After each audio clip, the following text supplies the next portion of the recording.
তাল শেষ হয়ে যাওয়ার আগে একবার এইভাবে করে তাল ও সুজি দিয়ে এই পিঠার রেসিপিটা বানিয়ে খেয়ে দেখো। পুরো পরিবার খুশি হয়ে যাবে। যেমনই টেস্টি আর তেমনই সুস্বাদু। একবার বানিয়ে খেয়ে দেখো, দেখলেই বুঝতে পারবে। নমস্কার বন্ধুরা, শুভ বিকাল। দক্ষিণ 24 পরগনা জেলার ছোট্ট একটি গ্রাম থেকে মা মান্টু ভিলেজ ব্লগ চ্যানেলে একটা নতুন ভিডিওতে সবাইকে অনেক স্বাগত, অনেক ভালোবাসা। তো কেমন আছো সবাই? আশা করি যে যেখানে আছো ভালো আছো, সুস্থ আছো।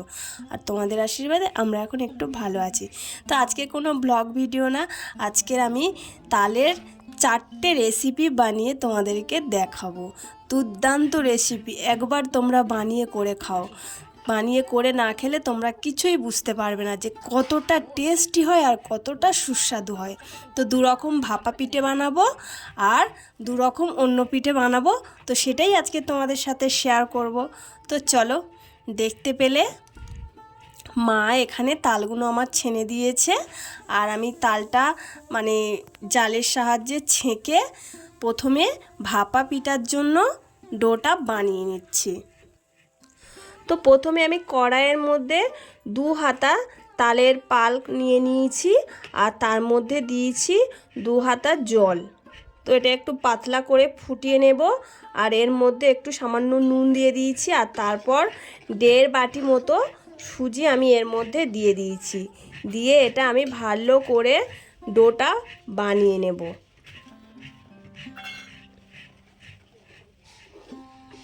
তো এই যে দেখো, আমার ডোটা প্রায় হয়েই এসেছে, বেশ শুকনো শুকনো হয়ে গেছে ডোটা। তো এই যে দেখো, একদম পুরো শুকনো হয়ে গেছে। তো এবার এটাকে আমি নামিয়ে নেব। নামিয়ে নিয়ে একটু ঠান্ডা হতে দেব। তো এটা খুব ঠান্ডা করা যাবে না, অল্প ঠান্ডা হতে হবে, তারপর এটা মাখতে হবে। আর এইদিকে দেখো মা নারকোল কোড়াচ্ছে। তো ডোটা এবার আমি নামিয়ে নিচ্ছি।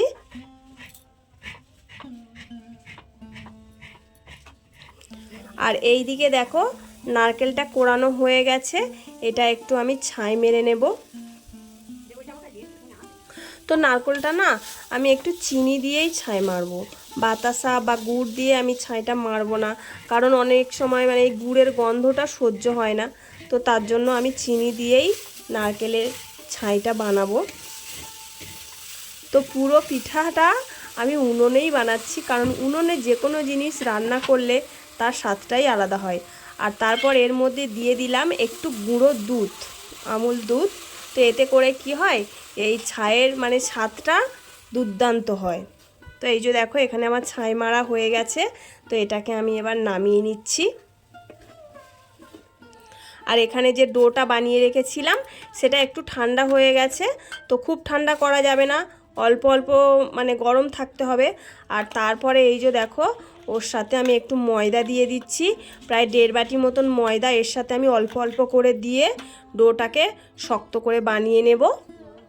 তো এই যে দেখো, ডোটা ঠিক এরকম তৈরি করবে। তো আমার ডোটা হয়ে গেছে। তো আর একটা পিঠার ডো বানাবো আমি। তো এখানে আমি 1 বাটি পরিমাণ সুজি ভিজিয়ে দিয়েছি আর তার মধ্যে দিয়ে দিলাম 1 বাটি ময়দা। তো দিয়ে দিয়েছি একটু সামান্য লবণ আর চিনি, আর দিয়ে দেব তালের পাল্প 2 হাতা। দিয়ে এটাকে আমি ভালো করে হাত দিয়ে মাখাবো। তো এটা যত আমি মাখাবো তত পিঠাটা আমার ভালো হবে, তত পিঠাটা নরম তুলতুলে হবে। তো দেখো এইভাবে করে আমি ডোটা ফেটাচ্ছি। তো এবার আমি অল্প অল্প করে জল দেব, অল্প অল্প করে জল দিয়ে ডোটাকে ভালো করে ফেনিয়ে নেব। তো তারপর আমি এর মধ্যে দিয়ে দিচ্ছি একটু গুঁড়ো দুধ। তো এতে করে এর স্বাদটা একটু সুন্দর হবে। তো তার জন্য গুঁড়ো দুধটা দেয়া, চাইলে তোমরা দিতেও পারো, না দিতেও পারো। আর তারপর দিয়ে দিলাম একটু কোড়ানো নারকেল। তো এবার সবগুলো একসাথে করে ভালো করে আমি মিশিয়ে নেবো। আর ডোটা দেখো ঠিক এরকম হবে। তো ভাপা পিঠার জন্য এই যে দেখো ছাঁচ, এগুলো আমি মিশো থেকে কিনেছিলাম পিঠের ছাঁচটা। তো প্রথমে আমি লেচি কেটে নিয়েছি, দেখো লেচি কেটে নিয়ে আমি ওটা হাতের সাহায্যে লুচির মতন বানাবো। তো হাতে জড়িয়ে যাচ্ছে বলে একটু ময়দা দিয়ে নিলাম হাতে, চাইলে তোমরা তেলও দিতে পারো। তো এই ছাঁচের মধ্যে না আমি একটু তেল মাখিয়ে দিয়েছি, তা না হলে পিঠাটা উঠবে না। তো এটা আমি একটু লুচির মতন হাত দিয়ে মানে তৈরি করে নেব। তো দেখতে পাচ্ছ পুরো গোল বড় মতো লুচির মতো হয়ে গেছে। তো এটা আমি এবার এই ছাঁচের মধ্যে দিয়ে দিলাম। এর মধ্যে আমি দিয়ে দেব নারকেলের ছাইটা।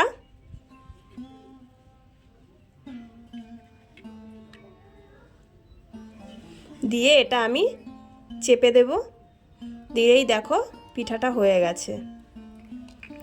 এই যে দেখো ডিজাইনটা কত সুন্দর হয়েছে।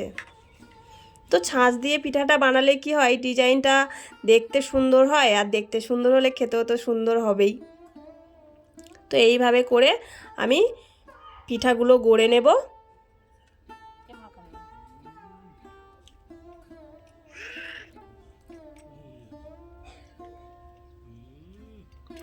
আর আরও একটা ছাঁচ আছে, তো সেই ছাঁচেও আমি পিঠা বানাবো। এটা একরকম, তো আরও একরকম আছে।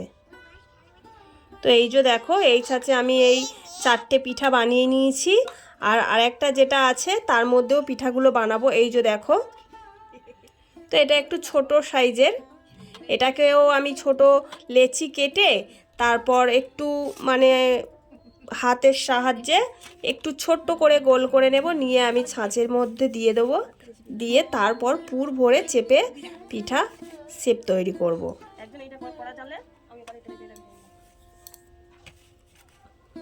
তো এই যে দেখো যেমন আমরা পুলি পিঠে বানাই সেরকম খোলটা একটু করতে হবে, খুলিটা। আর এই যে এর ভেতরে আমি নারকেলের পুরটা দিয়ে দেব।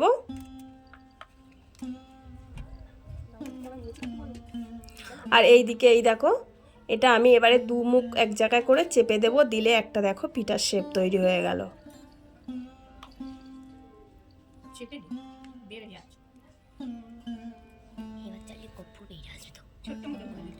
তো এই যে দেখো একটা পিঠার শেপ তৈরি হয়ে গেছে।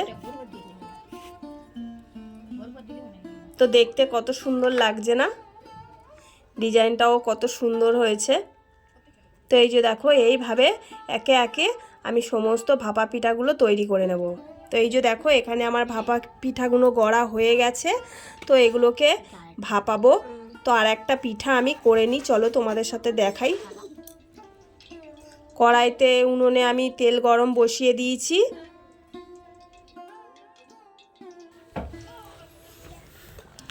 তো এই যে দেখো এই ডোটা দিয়ে আমি ভাজা পিঠা বানাবো, তালের, যেটা মালপোয়া পিঠা বলা হয়। তো এই যে দেখো একটা হাতার সাহায্যে তার মধ্যে দিয়ে দিয়েছি, দিয়ে আর একটা চামচ দিয়ে তেলটা ছিটিয়ে ওর মধ্যে দিয়েছি। দিলে কি হয় পিঠাটা বেশ গোল গোল ফুলকো ফুলকো তৈরি হয়। তো এই যে দেখো আমার পিঠেগুলো কি সুন্দর গোল গোল ফুলকো ফুলকো হচ্ছে, পুরো বলের মতো। তো এই যে দেখো এইভাবে করে আমি এই পিঠাগুলো তৈরি করব। তো এই পিঠাগুলোও না খেতে খুবই সুস্বাদু হয়। তো তালের সিজন তো প্রায় শেষ হতেই চলেছে, তো দুটো তাল পেয়েছিলাম, তো তার জন্য করে এই তালের রেসিপিগুলো তোমাদের সাথে শেয়ার করতে পারছি। তো এই মরশুমে আমাদের মানে তালের কোনো পিঠা সেরকম একটা খাওয়া হয়নি। প্রথমের দিকে একবার বানিয়েছিলাম, আর তারপর মানটায় শরীরটা খারাপ ছিল আর বানানো হয়নি। তো এই পুরো একদম শেষে বানাচ্ছি। তো দেখো ওই পিঠাগুলো আমার ভাজা হয়ে গেছে, আর তারপরে উনুনে আমি জল বসিয়ে দিয়েছি হাঁড়িতে করে। তো তার মধ্যে দেখতে পাচ্ছ একটা ফুটো ফুটো থালা বসিয়ে দিয়েছি, এর মধ্যে আমি পিঠাগুলো দিয়ে দেবো, দিয়ে এর মধ্যেই ভাপাবো। তো এই যে দেখো সাজিয়ে সাজিয়ে দিচ্ছি, দিয়ে আমি এর ওপর থেকে ঢাকনা দিয়ে ঢেকে দেব। তো জলটা যে ফুটবে সেই জল ফোটার ভাবেতে এই পিঠাটা তৈরি হবে। তো ঢাকনা দিয়ে আমি প্রায় ওই 10 মিনিট মতন রেখে দিয়েছিলাম। তারপর এই যে দেখো পিঠাটা হয়ে গেছে আমার। তো এই পিঠাগুলো আমি তুলে নেব, নিয়ে আর এক রকম পিঠা আছে সেটাও আমি এইভাবে করে ভাপিয়ে নেব।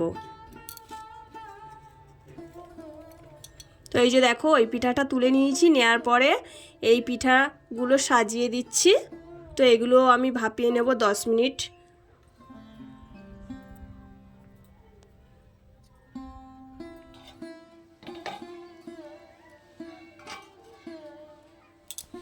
তো 10 মিনিট হয়ে গেছে, এবার আমি এটার ঢাকনা খুলে দেখব যে এই পিঠাটাও হয়ে গেছে। দেখো তো দেখতে দেখো কত সুন্দর হয়েছে। তো এই পিঠাটা হয়ে গেছে, এবার আমি এই পিঠাগুলোও নামিয়ে নেব, নিয়ে আর এক রকমের পিঠা বানাবো। তো এই যে দেখো তালের ফুরুলি, তাল ফুরুলি বলা হয় যাকে, তো এটাও বানালাম আজকে। তো 4 রকমের পিঠা বানালাম। আর পিঠাটা করতে করতে আমার অনেকটা রাতও হয়ে গেছিলো। তো উনুনে আগুন ছিল প্রচুর, তো সেই উনুনে আমি রাতের জন্য ভাতটাও বসিয়ে দিয়েছি, দেখতে পাচ্ছ। তো এই যে দেখো প্লেটে করে আমি সাজিয়ে নিয়ে চলে এসেছি 4 রকমের পিঠা। এটা হচ্ছে তালের রসবড়া, আর ভাপা পিঠা, তাল ফুরুলি আর মালপোয়া। তো 4 রকমের পিঠা বানিয়ে নিয়ে চলে এসেছি। তো বন্ধুরা দেখো দেখতে কত সুন্দর হয়েছে, দেখতে যেমন সুন্দর হয়েছে না, খেতেও তার থেকে বেশি সুন্দর হয়েছে। তো দেখতে পাচ্ছ পিঠেগুলো কত সুন্দর আর কত নরম হয়েছে, পুরো মুখে দিলেই না মিলিয়ে যাচ্ছে। তো বন্ধুরা তোমরাও কিন্তু এইভাবে করে বাড়িতে বানিয়ে খাবে, খেয়ে কেমন লাগলো আমাকে কিন্তু কমেন্ট করে জানাবে। তো একবার বানিয়ে খেলে না বারবার বানিয়ে খেতে ইচ্ছে করবে। আর এই যে দেখতে পাচ্ছ তেলের মালপোয়াটাও নরম, পুরো তুলতুলে হয়েছে। তো সমস্ত পিঠাটাই খুব সুন্দর হয়েছে। তো বন্ধুরা তোমরাও এইভাবে করে বানিয়ে খেও, আর কেমন লাগলো আমাকে কমেন্টে জানিও। তো আজকের আমি আমার ভিডিওটা এখানেই শেষ করছি। তো ভিডিওটা যদি তোমাদের ভালো লেগে থাকে তাহলে একটু লাইক করো, কমেন্ট করে জানিও, আর অনেক করে শেয়ার করো। আর আমার চ্যানেলে যারা নতুন বন্ধু আছো আমার চ্যানেলটিকে সাবস্ক্রাইব করে আমার পাশে থেকো। তো এটা না তেলের ওই রসবড়া পিঠা, পুরো নরম স্পঞ্জি হয়েছে। তো চলো আজকের এই পর্যন্ত, সবাই সুস্থ থাকবে, ভালো থাকবে, সবাইকে টাটা।